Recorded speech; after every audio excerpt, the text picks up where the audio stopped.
માતાજી, અમારા નવા બ્લોગમાં તમારું સ્વાગત છે।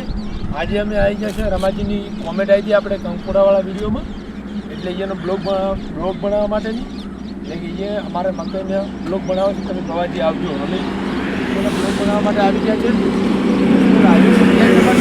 બરાબર છે આકોલી ગામ, ત્યાં અંકુરના પાટીએ એનું ફોર્મ હાઉસ બનાવેલું છે।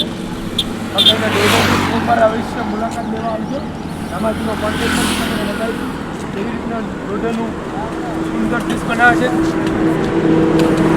અમે પણ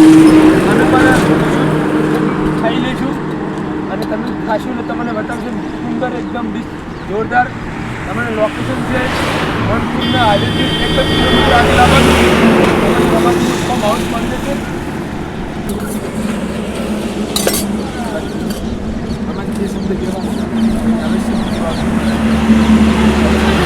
કેવું લાગે મિત્રો? આવે છે આમ મારી મુલાકાત લેજો। ચોખ્ખાઈ બરોબર રાખું છું। થરા શિવરી હાઈવે વચ્ચે છે, માનપુર પાટિયાની જોડે આ રીતે ડીશ બનાવીને આપું। કેવી લાગે તમારી મારી ચોખ્ખાઈ જોરદાર કે માથું મક્કી પણ નથી।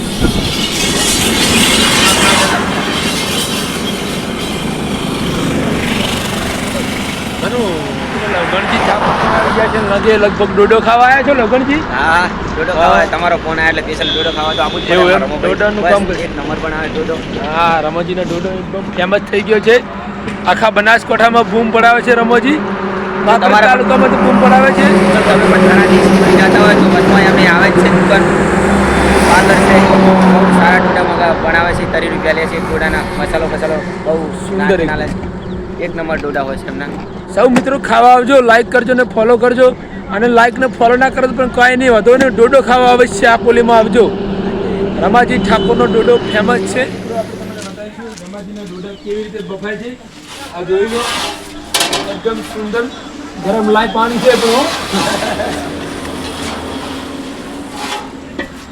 લાગે ઉનો લાઈ ડોડા છે પણ કાઢવા બહુ મુશ્કેલી છે, એકદમ ગરમ જોઈ લો મિત્રો।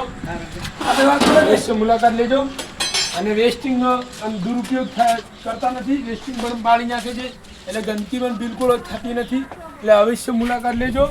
અમારા મિત્રો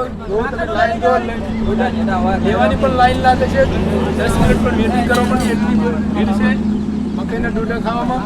મિત્રો અવશ્ય મુલાકાત કરજો રમાજીના ફોર્મ હાઉસની,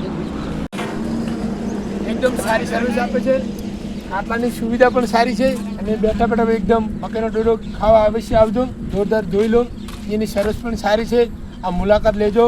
અમારો બ્લોગ કેવો લાગ્યો લાઈક ને ફોલો કરજો અને 10 જણાને શેર કરજો। કોઈને ડોડો ખાવા આવવું હોય તો મનપુરના પાટીએથી 1 કિલોમીટર, શિવરીથી 4 કિલોમીટર, અવશ્ય મુલાકાત લેજો રમાજી ઠાકોર।